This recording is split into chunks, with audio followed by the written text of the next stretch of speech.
So another topic here. Atheism is a religion. No, it's not. Yes, it is. No, it's not. Look, I think that I'll let these atheists do their speaking, Yes. right? Because they're going to speak for themselves here. And then you tell me if it isn't easy to make the case that it's a religion. Okay. Now, they're defiant about it for no reason to me. If they defined the religion correctly, as everybody in the world does, but these diehard atheists and the practical atheist, the college student who thinks he's a wannabe atheist kind of guy. And so we'll go through a few of these. Well, so you read that first one, would you? The new atheists want to raise the consciousness of the atheists and encourage them to stand up and be counted for their faith. Hence, they are constantly adding to the ranks of their spokespeople. They are out to get converts. Now, this is a good guy, John Lennox, right? In Gunning for God. It's a book he wrote. It's a good book. He does a lot of debating with atheists, and you can hear him debate Richard Dawkins, for instance. Very polite guy. Very polite mathematician from Oxford. Now, he's really saying here what I try to say, only he's done it probably better than I would, in that they're just seeking converts. It's that plain, right? They're gunning for God, but one of the ways they do it is they seek converts. They're not just saying we're neutral on this thing, there is no God, the old school atheist thing. They're always trying to get disciples. Yes. If you get it, that they're trying to make a disciple of your child, not just a non-believer. They want him to cross all the way over and become a disciple. Okay? That's what they're aiming for. So now let me give you C here. Let me see if you can. I went to the trouble with C to tell you what religion is according to people who aren't Bill Moore. Okay, the definitions. Yeah, because this is what's in common use today. If I said it, you'd be like, well, he's kind of shaded the meaning. So I use dictionary.com, Okay. which will end up using the main definition I use is dictionary.com from the BBC itself, right, the British Broadcasting Company. Now, why that? Because if you can't remember what this is, you can look it up on your phone. Okay. Put dictionary.com, don't fear that, put religion in, and this is what you get. So, number one, something one believes in and follows devotedly, a point or matter of ethics or conscience. Do you see any mention of a deity in there? No.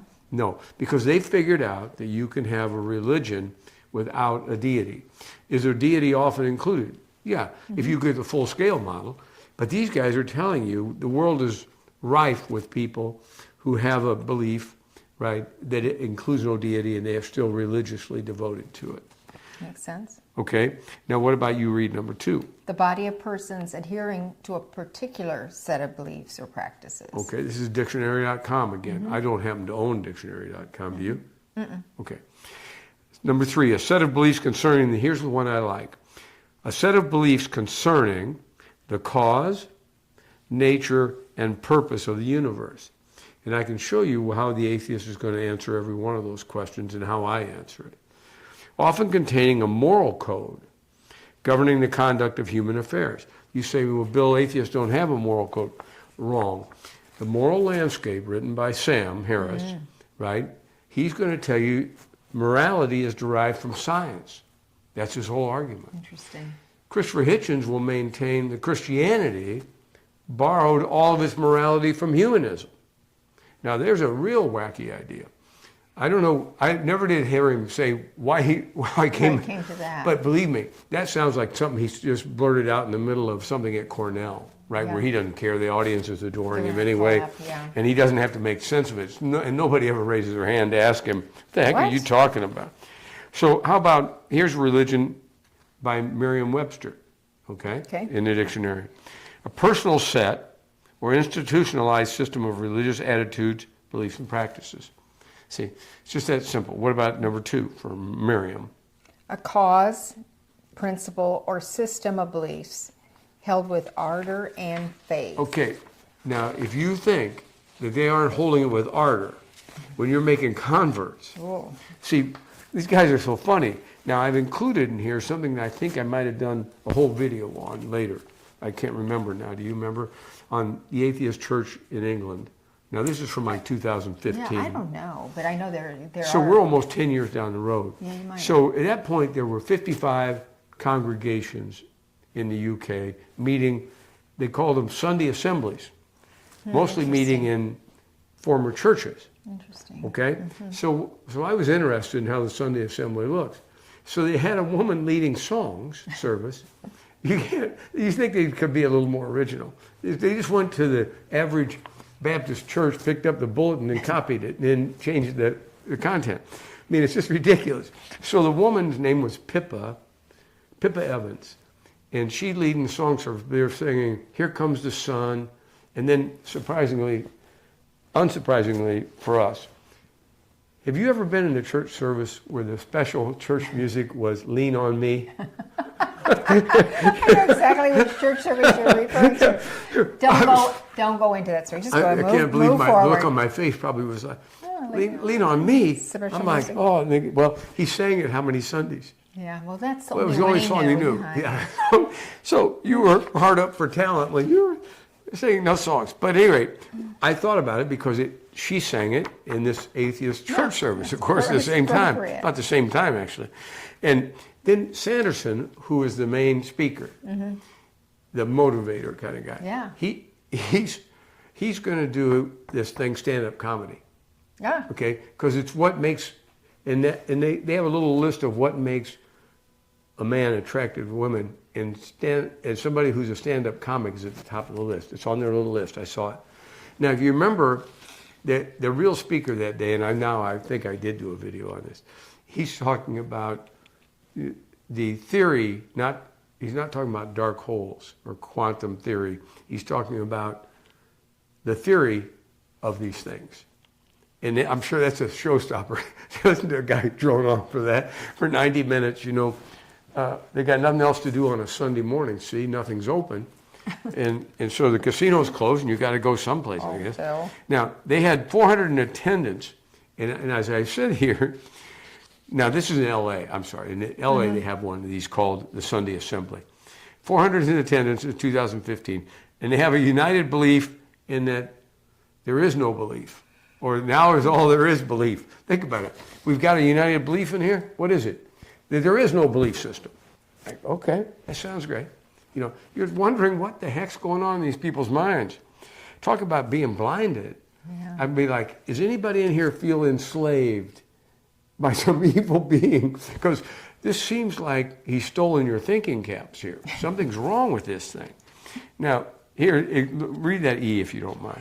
Implicit atheism is the absence of belief in one or more gods without a conscious rejection of it. Explicit atheism, on the other hand, is where someone makes a positive assertion, either weak or strong, regarding their lack of belief in gods. Okay, this comes right from what's called the basic philosophy. Basics of philosophy. Yeah, so the basics of philosophy. So it's not Bill Moore talking here, right? So that implicit atheist is the practical atheist that I talk about. It's the guy who says, well, Bill, I don't have a God, but I'm open to it. He probably isn't. But he'll say, well, maybe I'm an agnostic. He might say, well, all I know about him really is he's living as if there's no God. Okay, so it's implicit atheism to these guys. It's practical and practicing atheism to me. Okay. No, it's not the card-carrying guy who they mentioned as an explicit atheist who says, I don't care, Bill, I'm proud to announce that this is my stand, right?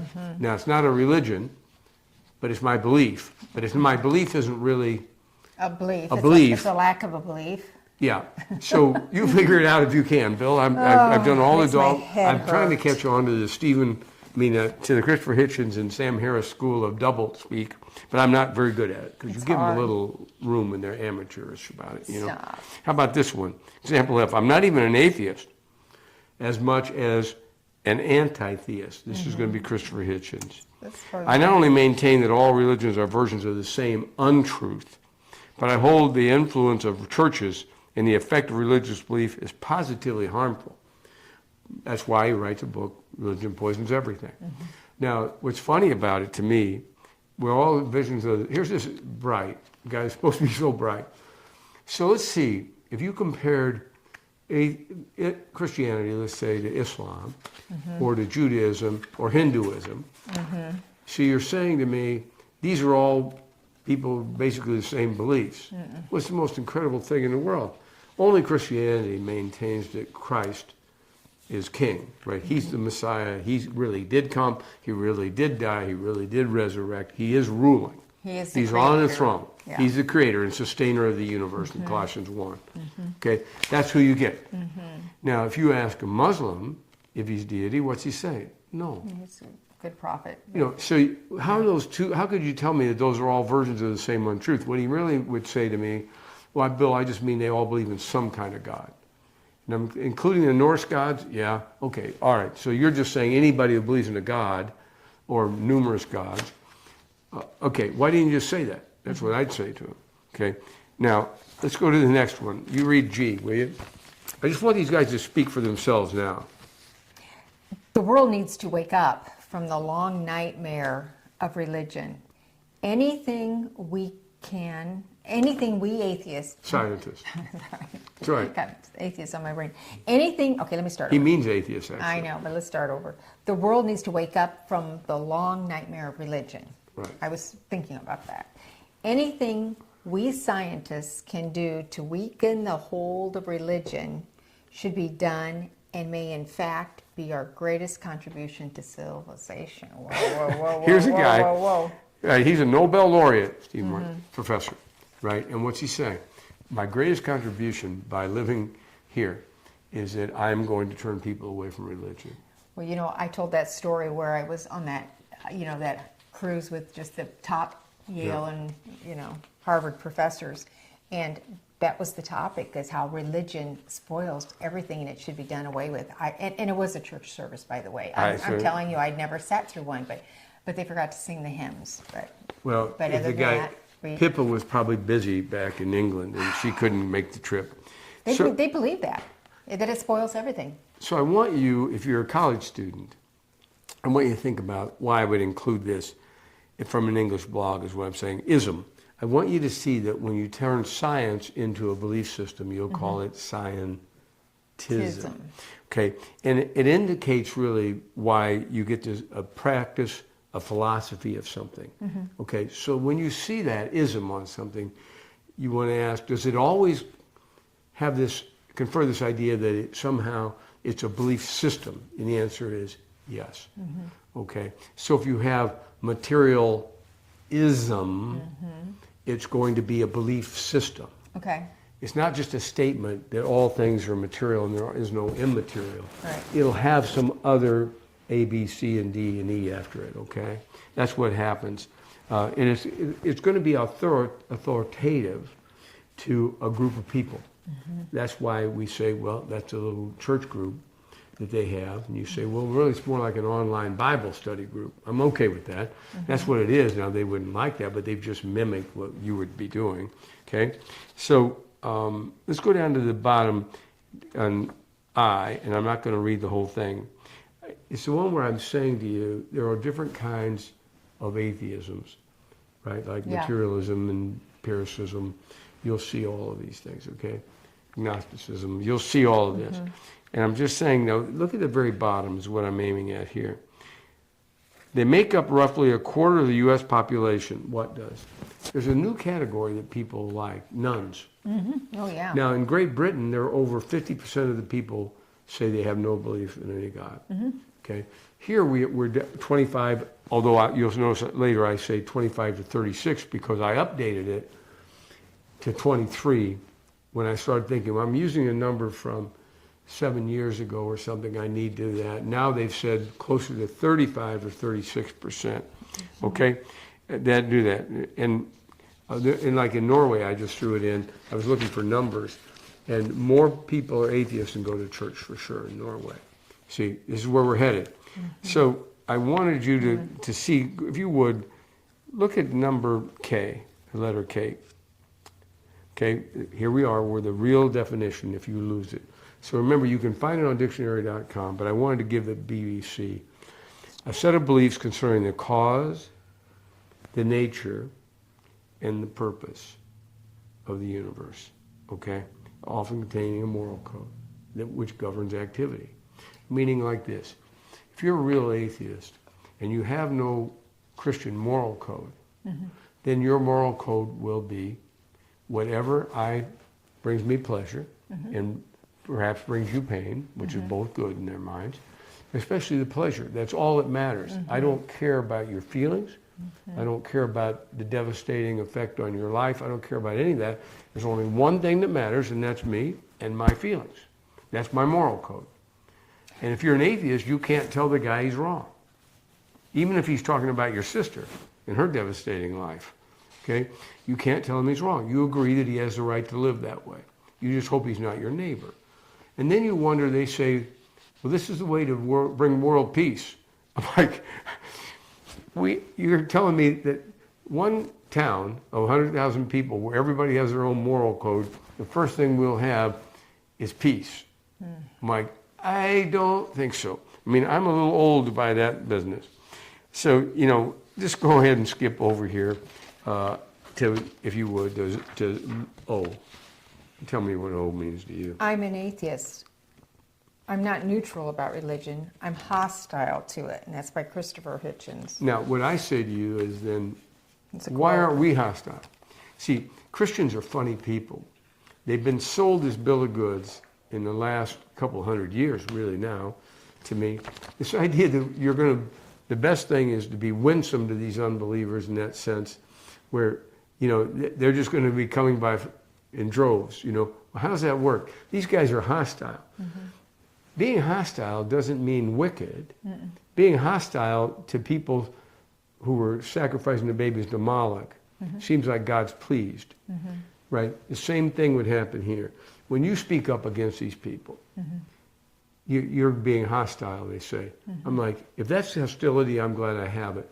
Look, you're dealing with people's souls. They're trying to steal your kid's soul, and what? You're the gentleman, right? You're dealing with somebody who's come to your house to loot your house and take your kid away captive. And you're like, you know what? I need to make sure the guy has brownies. I'm like, why don't you just go out on the front porch and knock him out before he comes in the house, right? You need to deal with these people when they're really, like these guys, they claim they're big boys, and they claim they have big ideas, and they're ironclad. But you know what happens the minute some moron like me speaks against them? They're so petty, they just wilt, or they get angry with you instead of saying, I'm going to swat that fly off my sleeve. But we Christians, look, we're going to be responsible for what's going on in the world today. And our silence just has to end.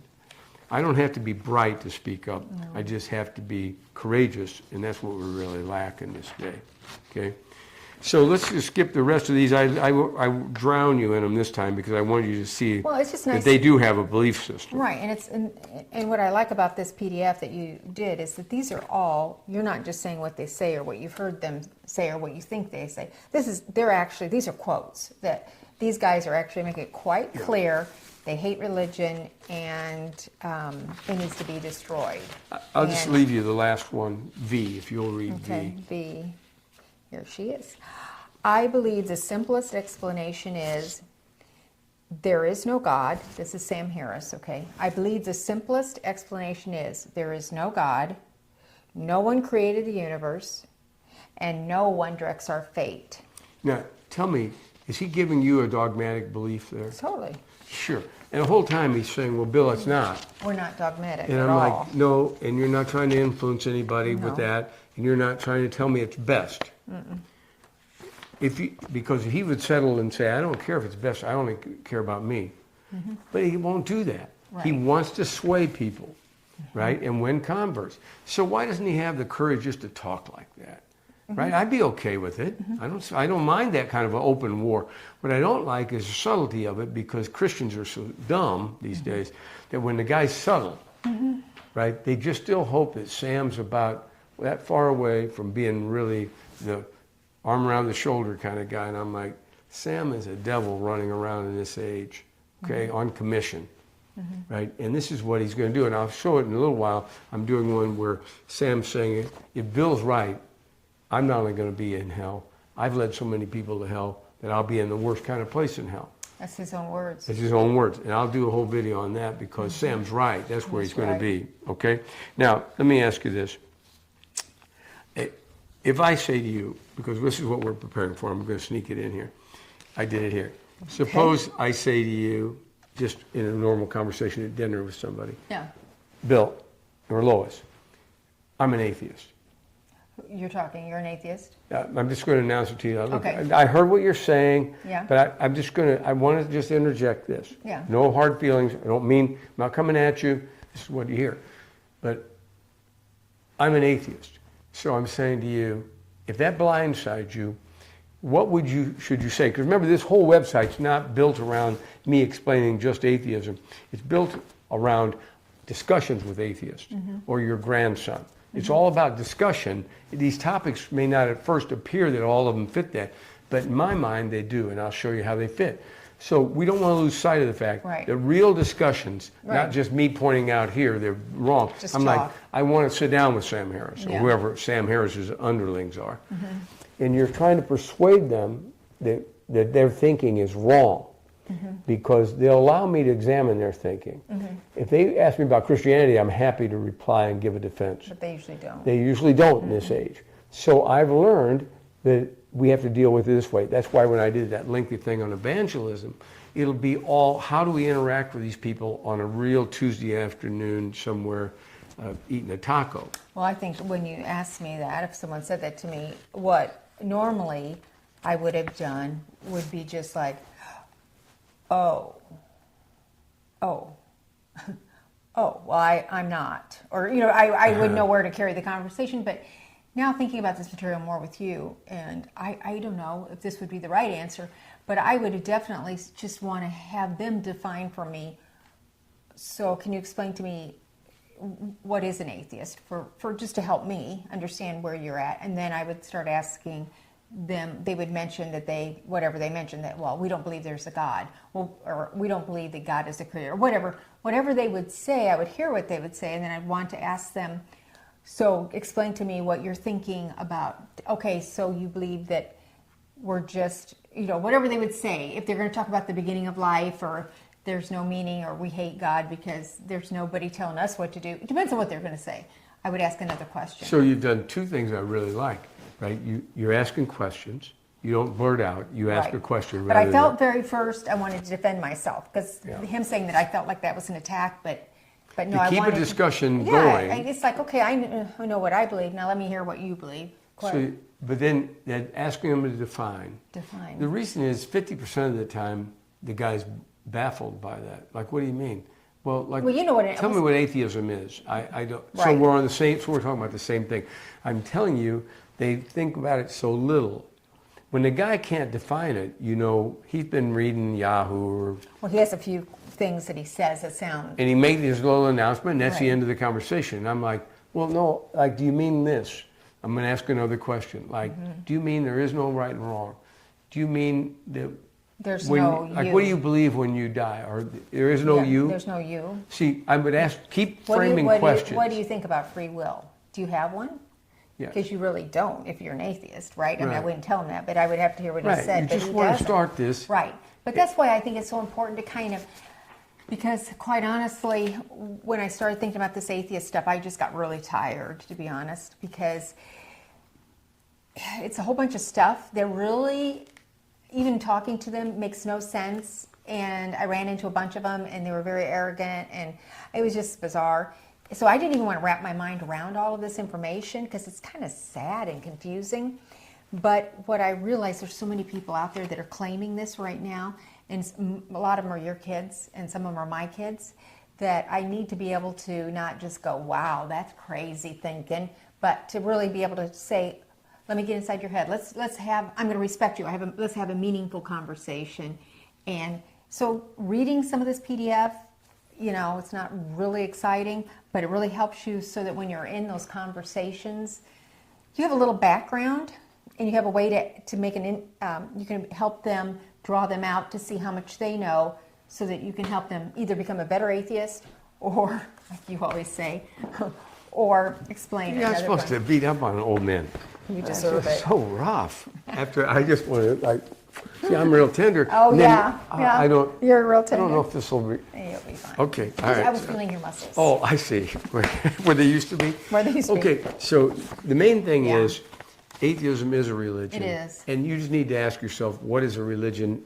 Can you stand that definition of the cause, nature, and purpose of the universe? And then it addresses all of those things. And I address it too, right? That's nothing That's wrong. a good summary. It's Just, all. even just asking that question, if he says I'm an atheist, well, if they say, well, I don't believe in religion, well, what is religion? You know, it just, any It's of those good for a questions, conversation, it's like, I have a hard time not making statements back, but like, what question can I come, what would be a good question after they make a statement? Because they don't ask questions. Later on, we'll do that thing on a discussion about discussions. Exactly. And I think it'll be helpful, gives people tips on how to engage in these conversations. Helped me a lot. Okay. And that'll be later.